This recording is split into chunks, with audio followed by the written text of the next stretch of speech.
And welcome to Tuesday Talks. Good to have you guys all here today. It's John Robinson once again, your host. Every single Tuesday at 1 p.m., we're doing this live.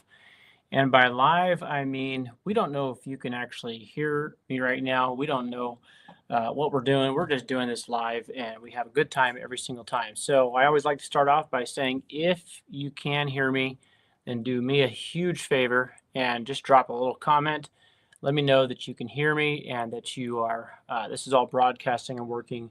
We're using StreamYard as our streaming platform, and it's always a little bit tricky because I don't have like an in-house, um, we don't have like an in-house guy or gal to run like all the studio stuff. So we're literally just kind of learning as we go. And I have a feeling that's kind of how it is for you too, right? It's kind of how life is. We just learn as we go, and nothing wrong with that. Better than the opposite of that, which is not to learn anything and never go anywhere, right?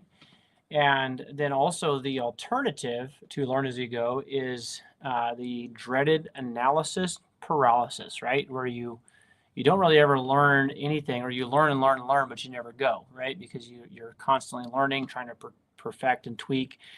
I just had a call this morning with a guy, one of the guys who helps me do some of my web stuff, and he said, "You know what I like about you is that you're always just going out there and doing stuff and then figuring it out as you go." I said, "That's the story of my life. If it wasn't for the last minute, I wouldn't get anything done, right?" So anyway, I hope that you guys can at least, if you can't relate to that, that you can at least be sympathetic toward me as I learn as I go. And glad to have you guys all here with us today. So if you're watching from different various platforms, we should be streaming on Instagram right now. I don't really ever get any comments on Instagram, so I'm not ever sure if these actually go. And the other part of it is with Instagram, I don't know where it goes after this. So even let's assume that it is working. I don't know. I don't know what happens to it after this. So Kevin says we're good. Good sound and video on YouTube. Perfect. Thank you, Kevin. Appreciate you. We got Mr. Sheck Jenkins, probably watching from a job site somewhere or from the seat of his truck. Sheck, good to see you here, bro. Thanks for letting me know. If you guys are watching on Instagram, if someone just happens to be actually catching this stream live on Instagram, drop a comment from Instagram just into the chat, just so I know that you guys can actually see me, because I never have anybody comment on Instagram.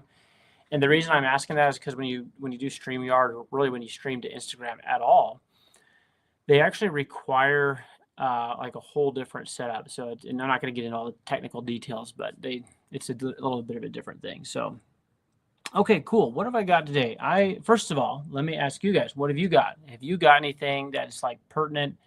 It's pressing.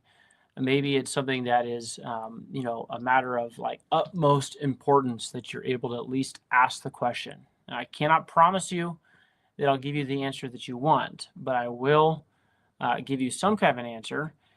Again, we might make it up as we go. Just kidding. I won't do that. If I don't know the answer, I learned years ago when I worked right after I got married, which is, 25 years ago, coming up next week. So at the time of this broadcast, early September, what is this, September 2nd?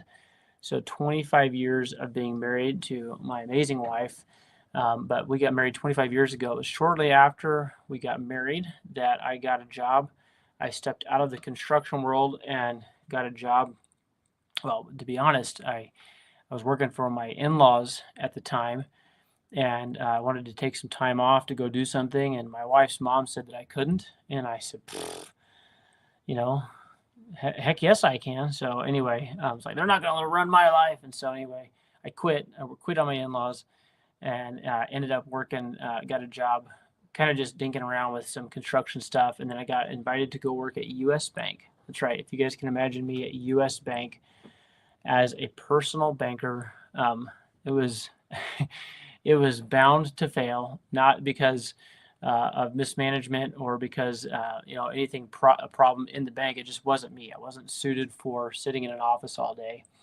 But what was cool about it is I got to work at the US Bank Park Center branch, and I got to sit in the office of a guy who was like a 35-year, like he's senior management, been in the bank forever. And he kind of took me under his wing, and he taught me a lot of stuff. So he taught me about the value of constantly learning, constantly trying new things. And he also told me, this is to the point why I'm bringing the story up. He told me one time, because I had this customer come in, they were asking me all these banking questions. I was like 3 weeks in, just barely finished my training, didn't know anything at all. And he says, and this guy's asking me these questions. I go back to the office. I said, would you wait here just 1 second? I go back. I was like, I don't know what to tell him. I don't know what to do. And he said, John, let me just tell you. He said, there is an answer that is always respected, even if it's not wanted. And I was like, well, what is it? And he says, the answer is, I don't know. And I was like, wait, what? You can actually say that? I'm supposed to be the professional and the business guy and the guy who knows everything. And he's like, yeah, you could just say, I don't know. And so I learned a long time ago that you can make stuff up, but that usually ends up backfiring on you. So another good alternative, and perhaps the better answer, if not the best answer, being the exact answer that fits the question suited well, but the better answer to I don't know, or to making something up, is just say I don't know. So if you guys ask a question that I don't know the answer to, I promise you I'll just let you know I don't know the answer to that. But what's really cool about this show in the real estate world is there's a lot of people that are actually much smarter than me, and I surround myself with a lot of people that are smarter than me, and there's people that are probably watching this broadcast right now that actually do know the answer, and they might even be able to post a comment or answer you guys' questions live here on the stream, even if I can't. Okay, so let's go ahead and get started. Someone fire off a question while you guys are typing. Somebody give us a question. Give me something. Andy, I see you're on here. Good to see you, Andy. As always, if you guys are in the Portland, Vancouver area, Vancouver, Washington, that is, you should know that you have Mr. Sheck Jenkins and Mr. Andy Bauman, Renovate guys, here on the broadcast pretty much every week. And they're great handy guys to have around there. Although I will say this, you might want to snatch them up quickly because they are they're moving quickly into the world of full-time real estate, which that's where I came from. So my background, if you're just joining us, is I'm a construction guy that started real estate investing in 2015, and it was entirely on accident when I accidentally flipped a house that I was supposed to move into. We flipped that house, sold it before we ever moved into it, made a pretty substantial profit, and the light bulb kind of, ding, that moment where I realized, hey, this is something that I can do, and this is something that actually is profitable. And so that was right as the market was beginning to come back in the Portland area. That house is downtown Beaverton, 7th and Angel, right on the corner of 7th and Angel, and made a really good chunk of money on that house. And I used that money to go out and buy 2 more fixer properties. One was a duplex that I kept. The other one was a flip. It was actually a modular home on a block foundation that I bought right at the end of the year from a bank owned. It was an REO, real estate owned by a bank, foreclosure property. I bought that thing. Actually, both of those that I bought, those next 2 that I bought, were both bank owned properties, and I got really good deals on those because I had the cash right from the sale of the house, and I also had someone in my network, one of the very first people that I worked with in my network, 2 very, very important people. If you guys are taking notes and you're just getting started in real estate, you want to find in your area. I mean, this is very local, at least local to the market that you're going to be in, right? So even if you're doing virtual wholesaling or virtual flipping or whatever, you want to virtual buy and hold. You want to find a good realtor, a very good realtor. And by realtor, I mean like go and look up their listings and look up their deals, find out how many deals they've actually done. You'd be amazed at how many realtors have not closed deals in the last year and a half. Completely shocking if you guys knew how few deals most realtors, and I say most, I mean the majority of realtors, are not doing that great right now. Now there's some out there that are exceptions, and those are the ones you want to work with, right? But go out and find a good realtor. You want to go find a local hard money lender in your area. Not that hard money lending is the best, but it is definitely something that's good to have, because I use hard money lending to buy my first 2 on purpose flips. I use hard money transactions. So, and so find a good realtor, find a good hard money lender that does hard money loans in your area, and then make sure you get together with an investor friendly. That's the 2 keywords: investor friendly title company. So you say, how do I meet all these people, John? How do I know who these people are? Well, you're going to have to get out of your cubicle. You're going to have to get out of your little box. You're going to have to get out of your own little world, get out of your lane, get out of whatever it is that you've been doing that's normal, that has not produced the results that you say you want. Get out of that world and take a step, dip your toe, so to speak, into the other world of real estate investing. And there's people out there that are very knowledgeable. They're very helpful. And I had the very good fortune of connecting with a few of these people very early on, and I am still doing business with some of the same people. In fact, I was going through an email a list the other day, digging up some old emails, looking for something specific. And you know how you can type in like a search? I typed in a search looking for this one thing, and up popped an email, one of the first follow-up emails from a hard money lender that I had contacted somehow, and he was really good about following up with me. This is before drip automations and all that stuff. He just was really good at doing his follow-up. And so he was top of mind when I found these two bank-owned auction properties. By the way, the one property that I flipped was from my realtor. The very first deal I did with my go-to realtor. In fact, if you're in the Portland market, I highly recommend a realtor by the name of Eddie Chinez. He's somebody I've been doing business with for almost 11 years now. And he was somebody I just walked into his office. I said, hey, I don't know exactly what I'm doing, but I'm trying to get into real estate investing, and I'm trying to get into bank-owned properties. And so he pulled up a couple of deals for me, and I bought one. At the same time, I bought another one on auction.com. I do not recommend that.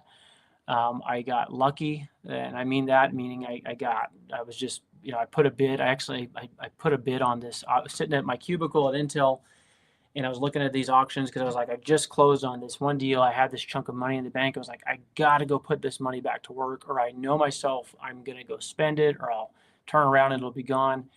And so I wanted to go pick up another property. So I was looking, and I bought a place on auction.com because I just bid on it, didn't know what I was doing, and ended up winning the bid. Actually, I did not win the bid. They said that they tried to come back and say I needed to raise my offer. And I was like, no way, I'm not doing that. So they said, okay, well, you won. So by the way, let me say this.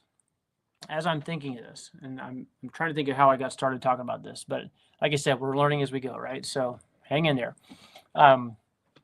Both of those deals, the one that my realtor found for me and said, hey, this could be a good deal, and I told him, we'll write up a super low ball offer. It's bank owned, right? They've already taken it back. It's already part of their inventory, right?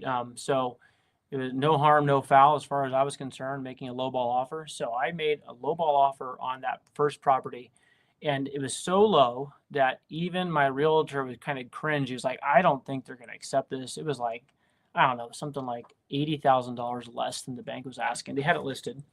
And to his surprise, and a little bit of my horror, because remember I told you I won the auction on the auction.com, or no, it was Hubzu. That was the website. It was Hubzu, HUBZU.com. I won the auction bid, and at the same time, my realtor had made an offer on this other property. I didn't think I was going to get either one of them. I ended up getting both of them at the same time, and I only had enough money in the bank account to show that I could buy the one, right? I had enough cash in the account to actually make a cash purchase on the one, but certainly not on both. So I took a screenshot of my bank account with the money I just put in there from my first flip, the one I flipped accidentally. I took that screenshot, and then I used it as proof of funds for the one, and also the same exact screenshot as proof of funds for the other. And I was like, uh-oh, I won both of these, and I now need to go and get money for the one, because I have money for the one, but not for the other. So I had to go and actually get a hard money lender, and that's where that follow-up, he had been kind of, hey, John, you're going to do a project, you're going to do something, and that follow-up is what led me to him. I'm sure there were other choices, but I've worked with a guy named Randy Witherspoon out of Salem, Oregon, on pretty much any Oregon deal that I've ever done like hard money with. So just want to add these people to your teams. Be willing to get outside of your comfort zone. Get in there and ask questions. Don't be feeling like, I don't know the answer, so I don't want to sound stupid. No, just consign yourself to feeling stupid, okay? Just feel stupid now, and just be like, yep, I'm stupid. I don't know. I'm just going to go ask until I figure it out, and just get yourself into it. And that's how things begin to happen. So, all right, let's see our comments here. Sherry Moore. Sherry Moore says HML, PML, it's hard money loans, private money loans, and HELOCs, home equity line of credit. Money here to help. So she says, if you are looking for money, Sherry Moore actually has money. She has access to money. She has some of her own money. She's working with people that have money to put to work, but they don't really want to do all the work themselves to find the deals. So Sherry does a little bit of vetting. If you guys are in the Portland area, anywhere in Oregon, Sherry, I don't know if you do stuff outside of Oregon, but if you do, drop it in the comments. This is somewhat of a localized show, but it's not local content only. It's just that we are, primarily most of my network is still in the Portland, Oregon area. But you guys probably know I'm in southern Idaho again now. So let's see what else. Andy says, I don't see myself doing any heavy contractor work next year. 2026, let's go, Andy. Real estate is the way to go. Amen to that. I would highly agree. Took me a while to decide to intentionally hang up my tool bags, and I had this nice set of leather tool bags. Anyway, I don't want to go into it, but if you guys have ever been construction, you know the value of a good set of bags. And so I know Shek knows what I'm talking about, but I decided finally I'm going to hang up those tool bags and I'm going to just make a go at it in real estate. And guys, I've been doing it for the last 10 years. So I got a decade of experience in this business now. I've done just about every type of real estate transaction that you can think of. So if you have questions about Airbnb arbitrage, if you have questions about midterm rentals, if you have questions about short-term rentals, if you have questions about flips, wholesaling, virtual wholesaling, my goodness, I've done 2017. I flipped an apartment complex right there in Hillsboro over off 17th Avenue. I've done commercial projects. I have pretty much done it all, and I'm still in the process of learning. 10 years into this, I'm still learning and I'm still doing. And I love it. I still enjoy it very much. Are there ups and downs? Absolutely. And are the downs down? Yes, but the ups are ups too. Okay. So don't be discouraged. So Sherry came back here. She says she has access to funding in projects in most states. Cool. I just learned something today. So Sherry Moore has got access to things. So guys, if you have a question, please post it. Love to hear from you. Love to know what you're working on. I'll tell you a little bit about what I'm working on right now. So this Friday, some of you have signed up for this. This Friday, I'm beginning my September micro mentorship. This is where I'm taking a handful of folks. I've got their names written on my whiteboard right over here. They've got some homework assignments already that they're working on, but this is taking a handful of people and walking them through the exact step-by-step process. Every Friday, we're going to get on. We're going to go live together in a private Zoom link. It's going to be recorded, but we're going to go live and we're actually going to go through step by step. I'm going to show everybody in that micro mentorship every single Friday in September with probably a bonus session early October. We're going to show them and we're going to do it live together. We're actually going to be pulling the list, finding out where these unique types of properties are, and then showing how to contact these folks, how to make an irresistible offer, and then how to turn around and market that contract to other people, a very select group of buyer types that are very, very important. And I'm going to be showing everybody that. So we're starting that this coming Friday. If you guys are signed up for that, please make sure that you got your homework done. I've given you a very specific homework assignment. So please make sure you get that done. And then let's see what else we've got. This has been interesting. This has been really interesting. I made a post. Let's see here. I made a post. Well, first of all, before I jump into that, I see some comments here. Okay. Dora says, can I get Sherry's info? Sherry Moore, you need to reach out to Dora Montes. She, I believe, is a local flipper in the Portland area, and she would like to talk to you. So Sherry, meet Dora. Dora, meet Sherry. You guys can connect with each other on Facebook. You'll probably reach out on Instagram. We got Mr. Anthony Bernier, St. Tony's Heating and Cooling, first-time homeowner loan through maybe my bank, USAA, or another one. What do you recommend? I plan on getting a good amount of savings first to put a good down payment for a home here in Idaho. That's a great question. All right. Thanks, Anthony, for that question. This is a good place to start, guys. Okay, so first-time homeowner loan. So one thing that you want to look into if you're truly a first-time home buyer, one thing you want to look into is getting pre-qualified. And even if you don't plan on buying today, you should at least go in and talk to a mortgage lender about getting pre-qualified. And the reason I say that is because there are different loan programs that are available at different times. Sometimes they're available for a limited time during 1 year and maybe not available a few years from now. So the reason I say go in and check it out now, Anthony, is because I know that like I think it's was it Mountain West or Mountain Group Credit Union that are here in Idaho. They have a really, really great loan program. I know this because I'm working on helping my second son, Jay, and his newlywed wife. They've been married for about 5 months now.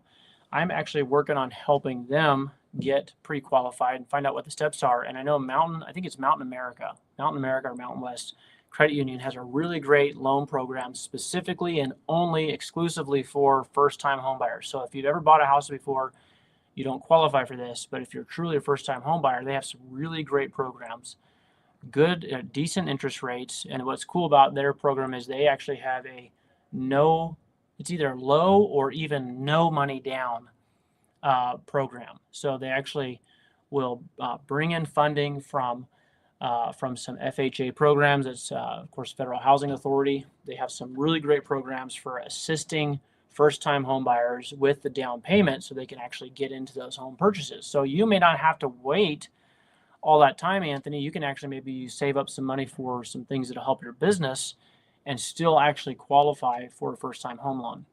There's also some specialty programs, and I know I'm going to probably get some pushback on this. Okay, some of you guys are going to be like, no, don't do it. Okay, but hear me out. Have a plan.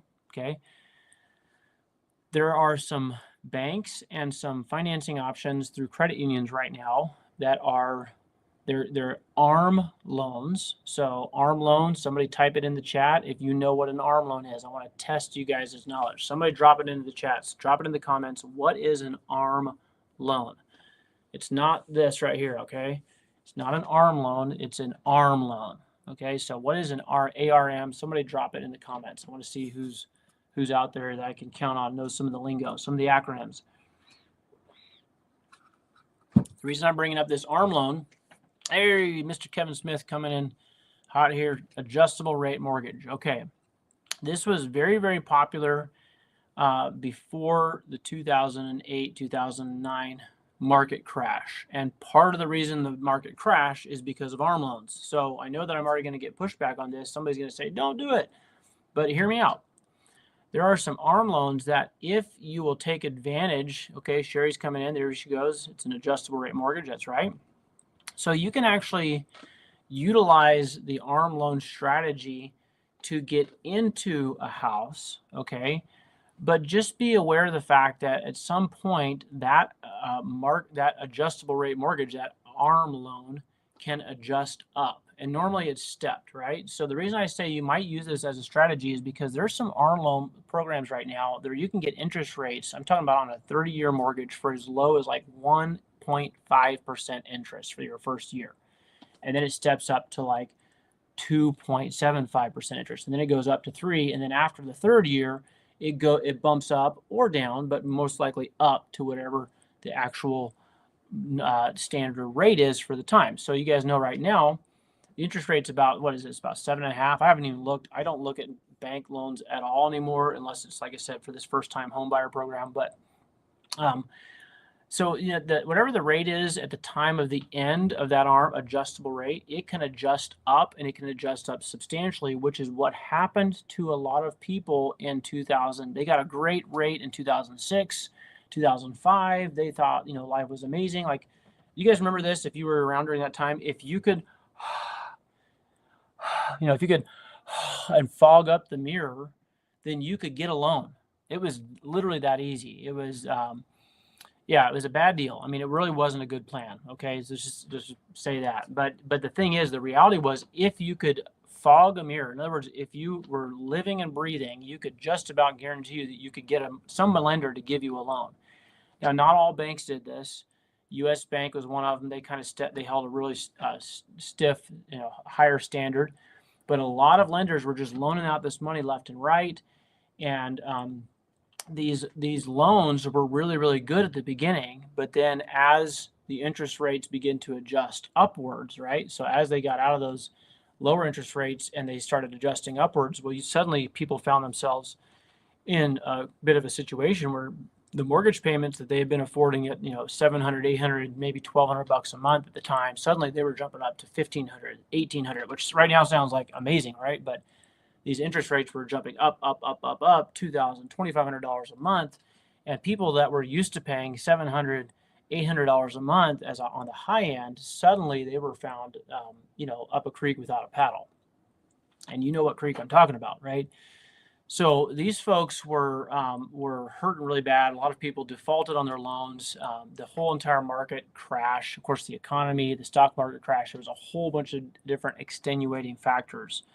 But the point is that those ARM loans are back, okay? And if you utilize them in a wise way, it can actually be a good way to get into a home using a bank, assuming you qualify, assuming your interest rate, your income and your FICO score is good, your credit is okay, then you can get into those situations. But I would say be very cautious about an ARM loan, Anthony, but also don't throw it out, because if you were to get into one knowing that, okay, I'm going to use this to get into this deal, but in 3 years, when the interest rates, at the end of that, when it starts to be able to go adjust, I'm going to go out, I'm going to refinance this and lock it into whatever it is that I can at the time. So that way it doesn't go up, up, up, up, up.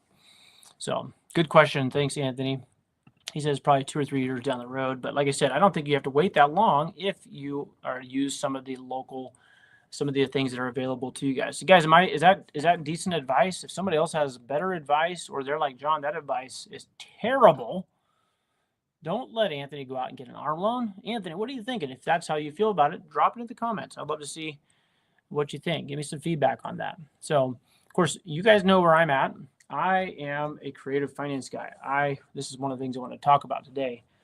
I love being able to work things out with the directly with the seller, okay? And by that I mean I like to find properties that are in pre-foreclosure. So maybe somebody, for whatever reason, they got behind on their loan and they are now looking at the realistic possibility. In fact, the probability is pretty high that they're going to lose their home back to the bank.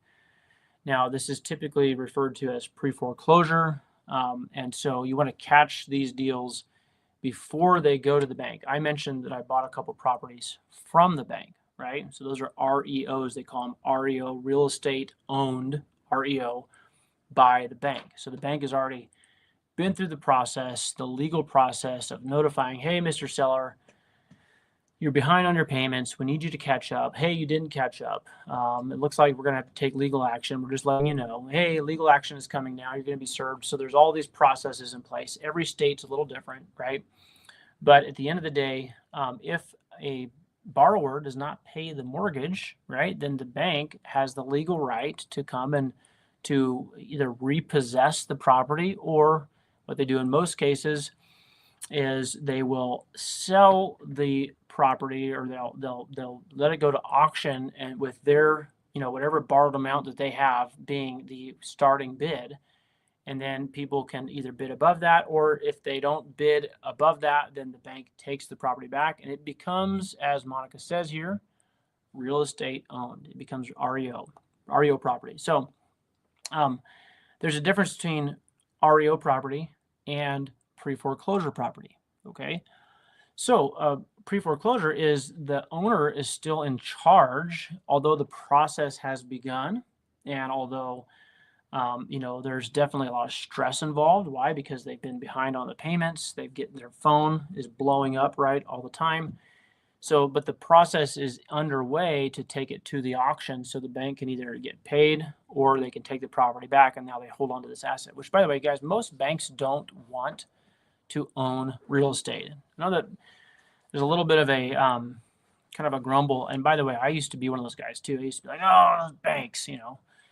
And I'm not saying that the banks aren't kind of crooked and they can get nasty, because they can. I deal with the banks almost every single week, and I'll tell you about that in just a minute. But the point is this: most of the banks, most lenders do not want to own property. They want to loan their money on, or other people's money on, a property and have a guaranteed return every single month. So I say that because there's a little bit of this prejudice against the banks, and it's not exactly fair, because it's not like there's not greedy people, but because it's just not an accurate picture of what the banks are trying to do. The banks don't want to own property. They want to loan money on property and make a return every month. So if you can find a property that is in what we call pre-foreclosure, so the bank does not yet own it, and you can work directly with the homeowner, then you can actually usually work out deals where you help the homeowner quite a bit. And how do I help the homeowner? Well, just being somebody that is listening and is trying to help them. How many of you can attest to the fact that sometimes just knowing that somebody else out there understands your situation can be a huge relief? Anybody ever been through that? I'm not even talking about just real estate. I'm talking about in general, right? So understanding there's people out there that get it, and that they hear your crisis, they will listen to you about how you fell behind on payments. I've heard the stories over and over and over and over again, because this is one of the things that I do. I work with homeowners that are in this situation. By the way, I myself was one of those people in 2008, 2009 that was in that situation where I lost my house. Now, I didn't lose it all the way to bank auction or foreclosure. And this is back in 2007, 2008. I was just one of those guys. I was a contractor that could fog a mirror, right? Hey, we'll give you some money. You can go buy a house. So I was like, perfect. Awesome. Think about that now. Listen, I was self-employed. I just moved to a new area. I had very little money. I don't think I had any money in savings. And my credit wasn't that great, but they were like, hey, if you can fog this mirror and fill out this form and sign it, we're pretty sure we can get you a loan. And they were right. They did. So I was one of those guys that had a house, and then the market kind of got wonky. Suddenly there weren't a lot of construction jobs anymore, and I started getting behind on my payments. I worked out a deal with the bank where actually my realtor did. I had a good realtor I did a lot of work for. He worked out a deal on my behalf for the bank to actually accept a lower, like, this is how much I owed. The bank says, we will allow John to sell the house for less than what he owes. Okay, so that's what I did. I did what's called a short sale. So you have REO, you have pre-foreclosure, you have a short sale. So I was over, here's what I owed, and the bank says, we will lower this amount if you can get it sold for this price. And my realtor was able to work it out. I got it sold for that price. I narrowly, and I mean like this much, like I narrowly avoided a foreclosure. And by the way, guys, back then I didn't know anything. It's like they say, I didn't know crap about apple butter, okay? I didn't know anything about anything related to real estate. I was a construction guy, purely, wholly. That's all I ever wanted to be, was a contractor. I liked my tool bags. I even had some suspenders to help hold them up, check. I had a nice S-wing hammer. I was a construction guy, 100%. And didn't know much about real estate, but I had a realtor that helped me, and so I avoided the short sales. So going back to the situation with these people that get behind on their payments, I can understand what that's like, because I've been there, done that, got the t-shirt, okay? Actually, I didn't get the t-shirt, but I did get a letter from the IRS saying, hey, you sold your house for less than you owed on it, and that difference between what you owed and what you sold it for, that little difference in between here, that's income for you this year, and you owe taxes on it. So that was a kick in the shins, kick you while you're down, right? So guys, I've been through this stuff before. I know what it's like. And so, having been through that, when I go and sit down with homeowners that are struggling and they're behind on payments, I listen to their story, because everybody's got a story. But then what I like to do is I like to say, hey, I think I can help you. So about how many months behind are you? Okay, we haven't paid a payment since, March. Okay, so you've been since March. What is that? That's, 6 months and 8 months or whatever it is, right? And how much is your monthly payment? It's about $1,500. So you do the math. Okay, so you owe about $22,000 in mortgage payments? They're like, yeah, Well, do you have anything from the bank that shows lately like what you owe? And there's usually going to be a lot more fees on top of that, right? Because once it goes into pre-foreclosure, remember the banks don't actually do that. They hire out a trustee attorney. The trustee attorney writes all the letters, does all the stuff, make sure it's all legally done. And the trustees, of course, add their legal fees on top of that. So in the story that we're telling here today, and what we're talking about is how can you help a homeowner that's in that situation? Well, you say, if I'm able to catch up that amount that you're behind, it's called arrears. If you're taking notes, it's called arrears. If I'm able to come in and pay off the arrears on this loan and get the loan reinstated, so get your loan back in working, back in working order, I might be able to buy this house and maybe keep it as a rental or move into it myself. And so since you, Mr. Seller, Mrs. Seller, since you are in danger of losing the house and having your credit's already getting banged up, it's going to get a lot worse when the foreclosure happens. And since you aren't, apparently able to sell it, because a lot of times they don't try to sell it, or they try to sell it, it's just they owe too much. So I say, what if I was to get all that money, bring in the money to catch that all up, and then I was to give you maybe $7,000 to get moved out? Would that work for you? 7,000, 5,000, 2,000, 10,000, it doesn't matter, guys. What I'm saying is, if they don't have a lot of equity, of course, equity, we're talking about terms here today, so now I got to start to describe equity. Equity is, remember I said I owed this over here to the bank? Well, if the house was worth this right here, then that difference is called equity, okay? But in my situation, this is what I owed, and this is only what I could sell it for because the market had shifted, right? It got all crazy, and so the equity went from here. I was like, I don't know, $40,000 in the positive in equity, and within a matter of a few months, it went like that, okay, and it sunk. So there was no more equity, and I was in negative equity, okay? So that's why I had to do a short sale. I sold it for less than I owed. But if the person has a ton of equity and they're behind on payments, you can still work something out. But more than likely, if they have a big chunk of equity, they might sell it for right here and just pay this off and still keep the difference. But if they are like right here, if they have no equity or very low equity, and by the time they pay a realtor and by the time they pay closing costs and everything, they're going to be owing money just to get the loan paid off. That's a great type of a homeowner to try to approach and say, hey, let me see if I can help you. Okay. So I like to go to those types of homeowners, and I like to help them by creating a win-win situation. Win for them in that they're going to get some cash and they don't have to go in their pocket and pay money. They actually get to walk away with money, and they get to walk away in a month, 2 months, whatever works for them, right? You adjust their schedule.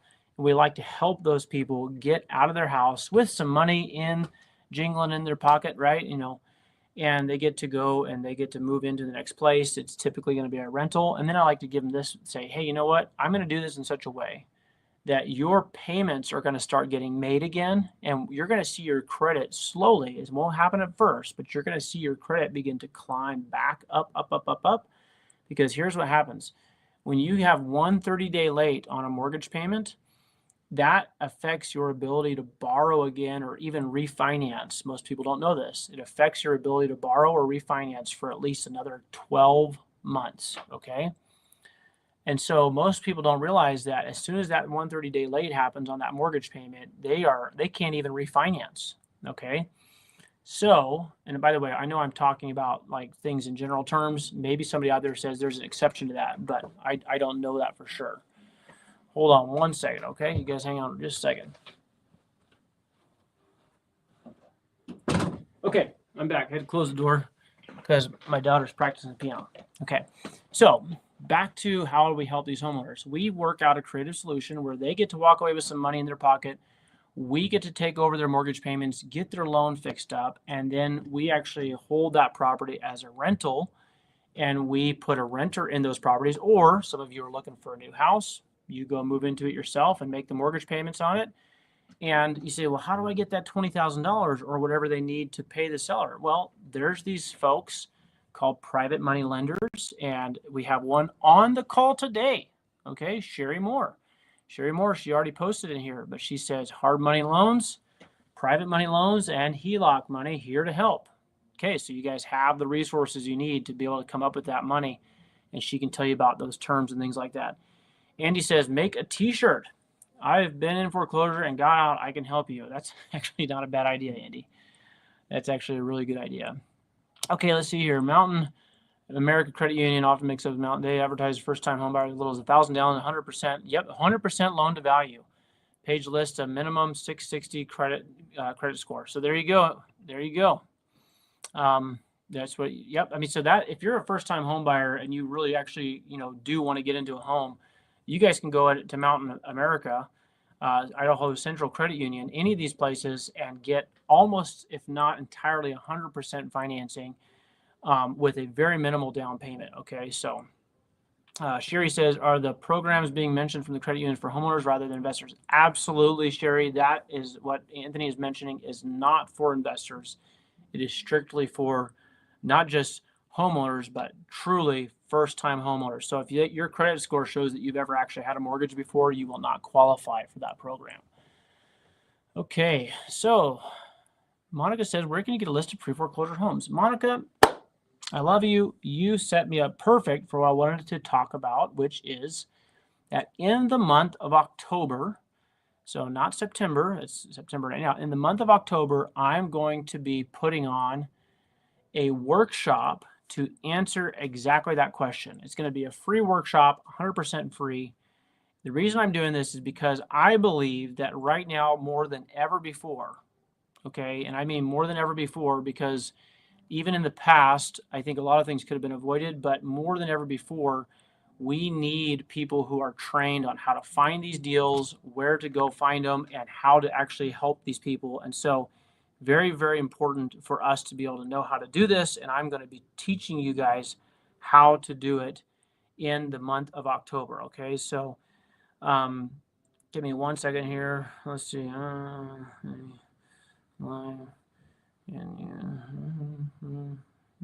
Okay. All right. So I had to send that out real quick. If you guys are interested, okay, let's see. Monica says, can you send me via DM your email? Okay. I can do that. Monica, if you reach out to me, remind me that, because right now I will not remember that, but send it to me, send me a DM and I will do that. So in the month of October, and I don't know when yet because I'm still working on getting the details worked out, I'm going to do probably like at least a 2 or 3 hour workshop showing everybody exactly what I do and how I help homeowners that are in pre-foreclosure. Now check this out, just so you know I'm not just talking. I've got right here, I'm going to put a sticky note over it so you can't see the name or the pertinent info, but I'll show you this because once you see, this is actually real-time, real live actual deal. Okay. So here's a letter I just got from Cardinal Financing. Okay. Well, I didn't need a sticky note because it's all blurry apparently. Can you guys see that? Never mind. That didn't work. That was a fail. Anyway, it's from Cardinal Financial. This is a lender on a property that I've been working on. Cardinal. There we go. And if you can read it, that part right there says that, thank you for contacting us about your mortgage. Based on a careful review of the information you provided, which I provided, we are offering you an opportunity to enter into a loan modification trial period plan. Okay. This is the first step toward qualifying for a permanent loan modification. If you satisfy all the terms of this offer, successfully complete the trial period, and return a signed loan modification agreement, we will sign the loan modification agreement and your loan will be permanently modified. Okay, what's going on here? First of all, this is a property where I was contacted. And that's another thing I'm going to show you guys, how you can actually have these people contact you, Monica. That's the best way to have it done. Instead of going out and chasing the leads, have the leads chase you. You say, how in the world do you do that? Well, it's possible, and I'm going to show you guys how to do this in the October Helping Homeowners Workshop, okay? Homeowner Helpers Workshop. So I'm going to show everybody how to have these folks contact you and then what to do specifically. It's very important you start off in the very beginning with a very specific approach, not only with the homeowner that's in distress, they're in foreclosure, but also with the bank. Very, very important. So what's cool about this particular deal, I know you can't see it. This one here doesn't have any specific borrower information on it. Good night. I wish I could get that to work. I don't know why it's like that. So I guess I need to get a decent camera set up one of these days. Maybe I should do like a GoFundMe or like a crowdfunding. If you guys get value out of this, by the way, I do this for free. If you guys get value out of this, everybody chip in and help me buy a decent camera, okay? But this is the modification trial period payment plan. And what's cool about this, you can't see it, but maybe you can, but over here is the existing, okay? Here's the existing mortgage payment. And the existing mortgage payment is, I'm sorry, it's the wrong one. It's this one right here. Here's the existing mortgage payment, and I'll read it to you. $2,141.84 is the current mortgage payment that was on this property. Okay, they contacted me. I went and met them. I said, I think I can give you some of your equity if you allow me to come in and kind of work on getting your loan worked out. They just wanted to move out. They were an older couple. They wanted to be close to family. So I actually got some money together from a private money lender like Sherry Moore, and I got them the money they needed to move out. And then I went to work on their loan. So I've been working on their loan modification for almost 2 years now. Now I will say this one was a bit of an exception, okay? It went longer than I expected. I had a couple of curveballs, but what's cool about this, and this is from a letter dated September, what is this? This is August 23rd. So I just got this a couple weeks ago. But I have this, the former mortgage payment was $21.41 and I was able to get that reduced to $1,829.12. Okay, so right off the bat, we're talking about a $300 a month savings off the mortgage payment. That's awesome. Now, how was that able to happen? Because I specifically requested that the arrears amount be added to the back of the loan instead of having to be paid out in full right now. And what's crazy about this, guys, and I'm going to show you guys in this workshop how this actually works. What's crazy about it is the bank actually agreed. They didn't even push back on it. Now, they won't always, but there's always there's a follow-up plan.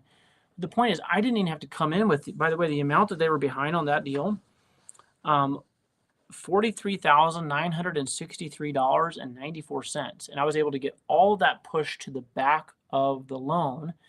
And of course, the way the bank is modifying this and making this possible is they're taking it from a 30-year mortgage and they're bumping it out to a 40-year mortgage. Okay. Yes, 40-year mortgages are a thing. They're not being offered on the front end, but they certainly can be utilized if the lender is, or if the borrower is behind. So all that to say this, guys, I have this workshop coming up that is going to show everybody how it is that I find these deals, or even more importantly, how these deals can find you. I'm going to show you exactly what it is that I say and how I go about it. And then I'm going to be showing you guys what your plans are once you actually have this approval. Now that I have this approval and I have this stack of papers, and my first mortgage payment is due on this modified plan is due, or I'm sorry, the trial plan is due October 1st. Okay, October 1st, 2025. So I got about a month to figure out how I'm going to come up with the $1,800. But now I have a very clear path forward on this great property in a prime location, in a prime market. And by the way, guys, I don't have just one of these. I have multiple of these that I'm working on right now, okay?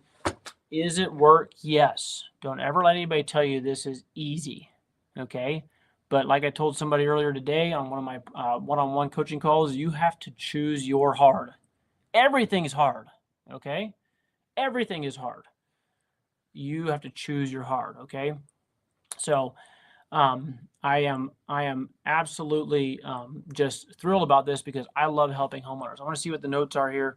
Monica says, I did that type of modification, sadly to find out later that the credit union I was applying for an equity line of credit will not work with a 40-year loan, FYI.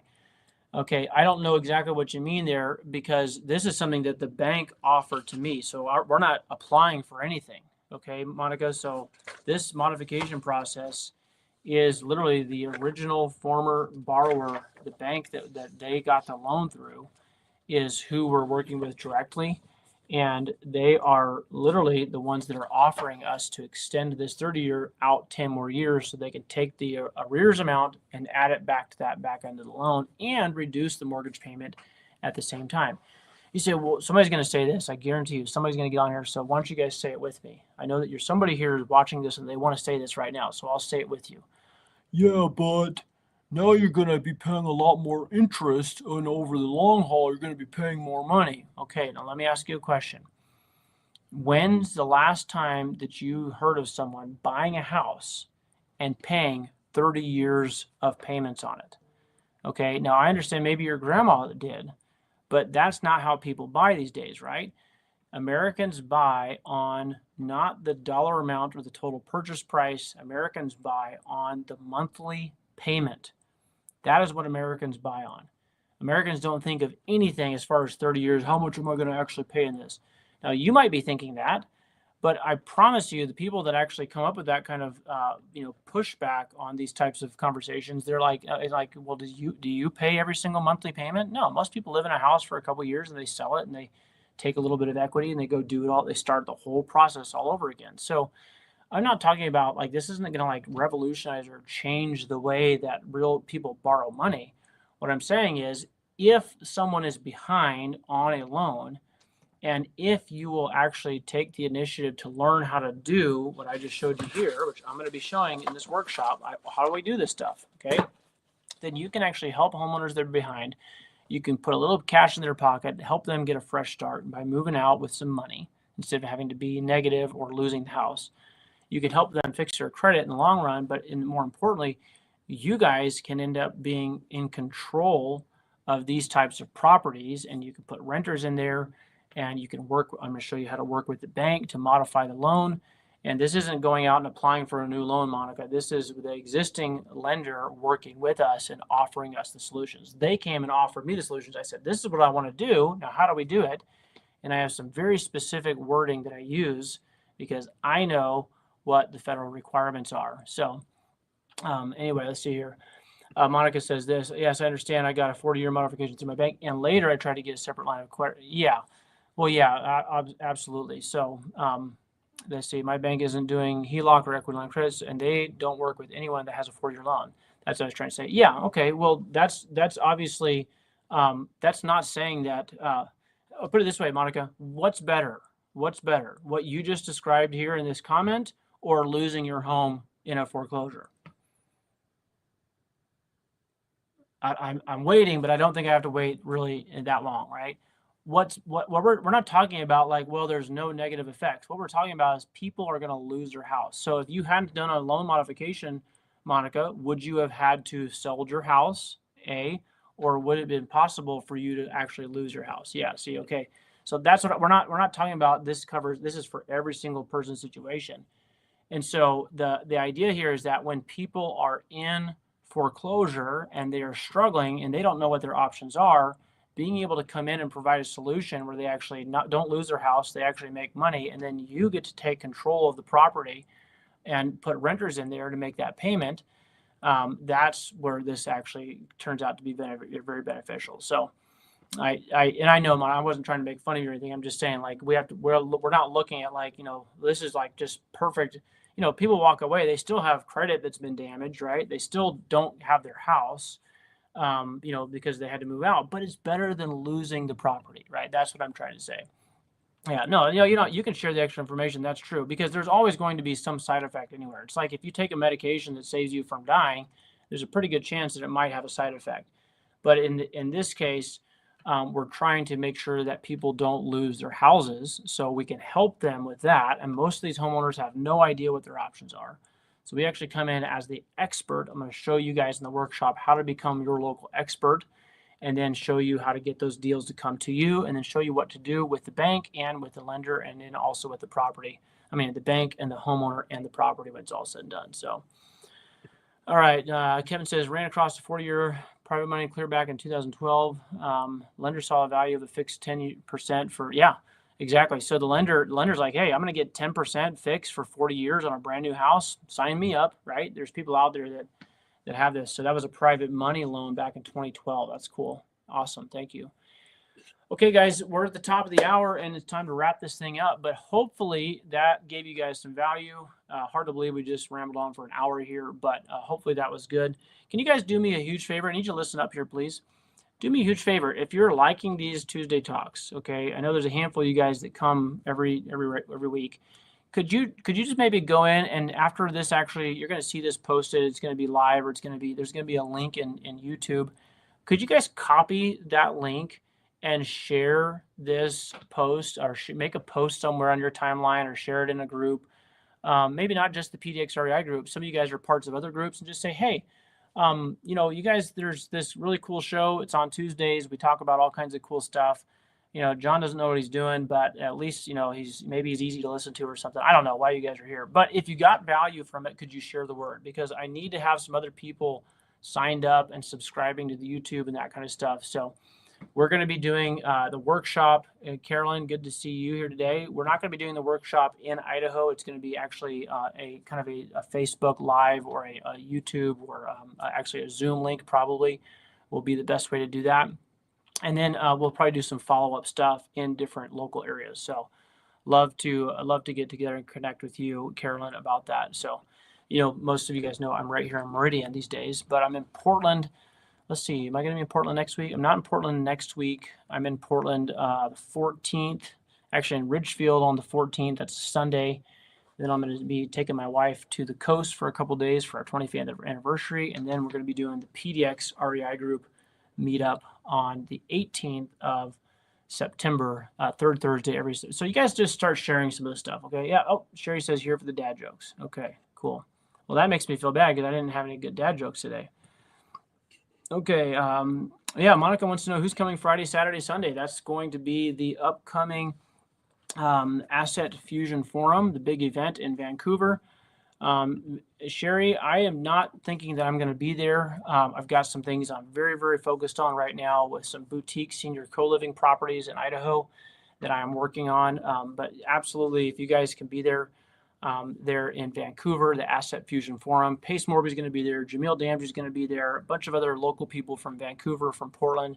Sherry, you absolutely better get up there and represent. Monica's going to be there. Contact Monica for information. Carolyn, thanks for the 25th anniversary well wishes. Guys, if you got value from this, please just copy the link from my YouTube page. You guys know how to do this. And then just go post it somewhere and say, hey, check out this program. We had a good time watching it. John does this every single Saturday or every single Tuesday, and do all that stuff. So, Monica, I have no information about the Asset Fusion Forum other than probably what's on their website. I do know that I asked a couple of people there that are doing that if they can give us some information, because I know some people got tickets, other people got discounts. So anyway, we're working on all that, Monica. Hopefully we'll have some of that this week. Carolyn, you said you love to do anything with seniors. Cool. I have some really cool stuff I'm doing here in Idaho. We're actually starting. I'm putting all the attorneys and the paperwork and everything together to have a full syndication fund to do this. We're going to raise about $2 million in capital to build our first one. We're doing ground up everything. So ground up construction, new construction right here in the Treasure Valley. So yeah, reach out and let's talk. Okay, guys. Appreciate you being here today. Don't forget to share the link. Don't forget to go to the Asset Fusion Forum event in Vancouver if you're out that way. Don't forget to sign up for, just block off your third Thursday, 6 p.m. to 8 p.m. on September 18th for the PDX REI group meetup. And then don't forget to help me spread the word about some of this stuff so that we can actually get this group and get these Tuesday talks building up to where we get other people from outside, because we want to bring value from other people coming into these conversations as well. All right. God bless you guys. Take care. We'll see you.